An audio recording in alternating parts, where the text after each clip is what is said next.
तो एपिसोड की स्टार्टिंग में दिखाया जाता है कि एक पर्सन दो लोगों से बचकर भाग रहा होता है। वहीं वह दोनों लोग उस पर्सन पर अटैक करके उसे जान से मारने की कोशिश कर रहे होते हैं, जिस पर वह पर्सन उन दोनों से फाइट करता है, पर वह दोनों मिलकर उसे वहां पर घायल कर देते हैं और अब वह भागते भागते एक वैली के पास पहुंच जाता है।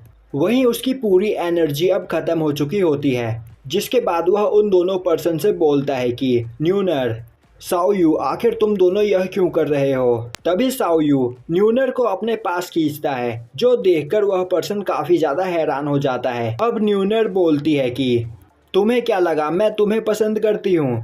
तुमसे मिलने से पहले साओयू और मैं एक दूसरे को पसंद किया करते थे और मैं यहाँ पर तुम्हारे करीब बस इसीलिए आई क्योंकि हम दोनों मिलकर तुम्हारा यूज करना चाहते थे। तभी साओयू बोलता है, मैंने तुमसे टैलेंटेड पर्सन आज तक कभी नहीं देखा और तुम्हारी मदद के बिना मैं कभी भी टियानयुन अंपायर को नहीं बना पाता।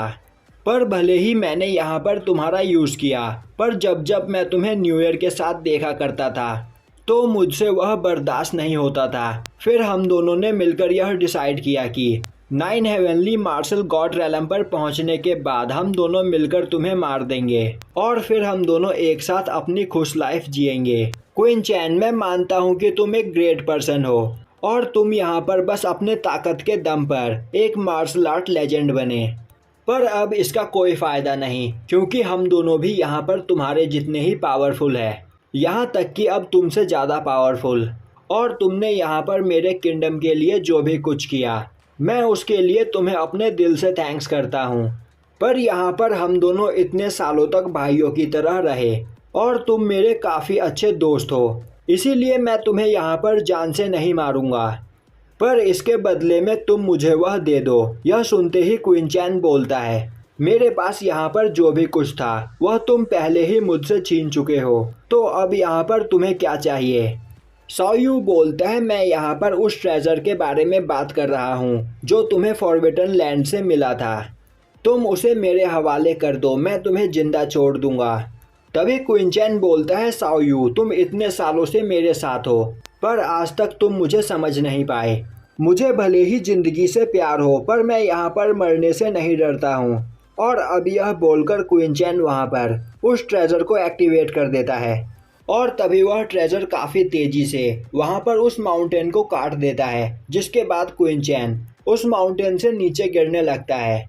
वहीं पर खड़े होकर साओयू और न्यूनर यह सब कुछ देख रहे होते हैं। अब क्वीन चैन की आंख खुलती है तो वह अपने सामने एक लेडी को देखता है, जो लेडी उससे बोल रही होती है कि फाइनली आखिर तुम यहाँ पर उठ ही गए।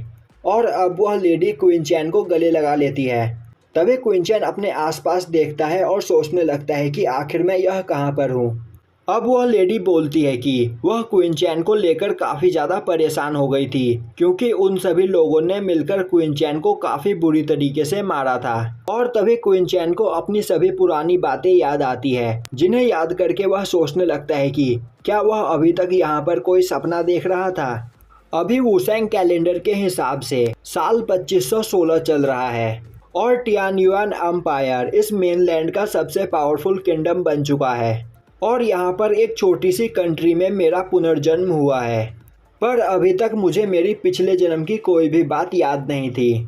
तभी क्वीन चैन की मॉम बोलती है, तो क्या तुम यहाँ पर ठीक हो। अब क्वीन चैन बोलता है कि मॉम, बस वह एक एक्सीडेंट था। यह सुनकर क्वीन चैन की मॉम बोलती है, यह तुम क्या बोल रहे हो, तुम 3 दिन और 3 रातों से बेहोश हो। और यह देखकर वह काफ़ी ज़्यादा डर गई थी। अब वहाँ पर क्वीन चैन की मॉम उसे मेडिसिन देने लगती है। वहीं बैठा क्वीन चैन सोच रहा होता है कि उसकी मॉम इस अंपायर की सबसे ब्यूटीफुल लेडी हुआ करती थी और इस जगह पर मौजूद सभी प्रिंस और लॉर्ड्स मॉम से शादी करना चाहते थे और वह मॉम को इम्प्रेस करने की कोशिश किया करते थे। पर एक दिन उसकी मॉम अपना घर छोड़कर भाग गई और किसी को भी नहीं मिली। पर 3 साल बाद वह क्वीन फैमिली में वापस लौटी और इस बार उनके साथ एक छोटा बच्चा था, जो देखकर लोगों ने बातें बनाना स्टार्ट कर दिया और उसके बाद मॉम की काफ़ी ज़्यादा बदनामी हुई। पर अगर उस जगह पर क्वीन चैन के ग्रैंडफादर नहीं होते तो क्वीन फैमिली के लोग कभी भी उसकी मॉम को फैमिली के अंदर नहीं आने देते। उस वक्त क्वीन चैन के ग्रैंडफादर ने उसकी मॉम को सपोर्ट किया जिस वजह से आज वह लोग इस जगह पर रह रहे हैं। तभी क्वीन चैन की मॉम बोलती है कि क्वीन चैन की ब्लड लाइन अभी तक अवेक नहीं हुई है, पर इससे कोई फर्क नहीं पड़ता। वह अपनी ब्लड लाइन को फ्यूचर में भी अवेक कर सकता है, पर अभी उसे यहाँ पर लोगों से फाइट नहीं करनी चाहिए। अब यह सुनकर क्वीन चैंग सोचने लगता है कि मेरे पास यहाँ पर मार्शल आर्ट का काफ़ी अच्छा नॉलेज है, पर अभी भी मेरी ब्लड लाइन अवेक नहीं हुई है। मैंने यहाँ पर दो बार ट्राई किया, पर मेरी ब्लड लाइन यहाँ पर अवेक नहीं हो रही है। और अभी जो सपना मैंने देखा, उस हिसाब से मेरे पास एक ग्रेट एम्परर ब्लड लाइन होनी चाहिए, जिसे अवेक करना काफ़ी ज़्यादा आसान होता है। तभी उसकी मॉम बोलती है कि यहाँ पर चाहे कुछ भी क्यों ना हो जाए, उसकी मॉम उसे हमेशा प्रोटेक्ट करेगी। तभी उनके दरवाजे पर कोई नॉक करता है। अब क्वीन चैन की मॉम जाकर दरवाजे को खोलती है तो रूम के अंदर एक लेडी आते हुए बोलती है कि बिग लेडी, आपको दरवाज़ा खोलने में इतना टाइम क्यों लगा। तभी क्वीन चैन की मॉम बोलती है कि यांची, क्वीन चैन अभी अभी यहाँ पर उठा है, तो तुम्हें थोड़ा आराम से बात करना चाहिए, क्योंकि क्वीन चैन को अभी भी आराम करने की ज़रूरत है। अब वहाँ पर क्वीन चैन सोचने लगता है कि इस फैमिली की मिलिट्री पावर उसके अंकल के हाथ में है, और उसके अंकल यहाँ पर पूरी फैमिली को कंट्रोल करते हैं। और यांजी अंकल की वाइफ लेडी जाओ की सर्वेंट है, पर लेडी जाओ काफ़ी ज़्यादा एरोगेंट है और वह हर बात में क्वीन चैन की मॉम को नीचा दिखाती रहती है। तभी क्वीन चैन बोलता है, आखिर तुम यहाँ पर क्या करने के लिए आई हो। यह सुनकर यांजी सोचने लगती है।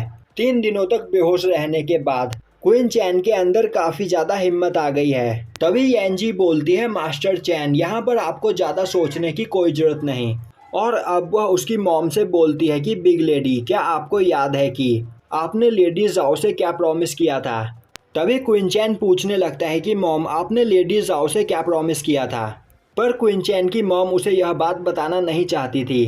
तभी यांजी बोलती है कि जब तुम्हारी हालत मरने जैसी हो गई थी, तब तुम्हारी मॉम लेडी जाओ के सामने घुटने टेक कर रात भर गिड़गिड़ाई थी, क्योंकि इन्हें तुम्हारे लिए मेडिसिन चाहिए थी।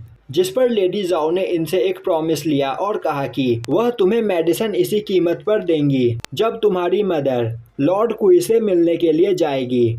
अब लॉर्ड कुई का नाम सुनते ही क्वीन चैन काफ़ी ज़्यादा गुस्सा हो जाता है और बोलता है कि वह एक काफ़ी बुरा पर्सन है और मेरी मॉम उससे मिलने के लिए नहीं जाएगी, तो अब तुम भी चुपचाप यहाँ से चली जाओ। और यहीं पर यह एपिसोड ख़त्म हो जाता है।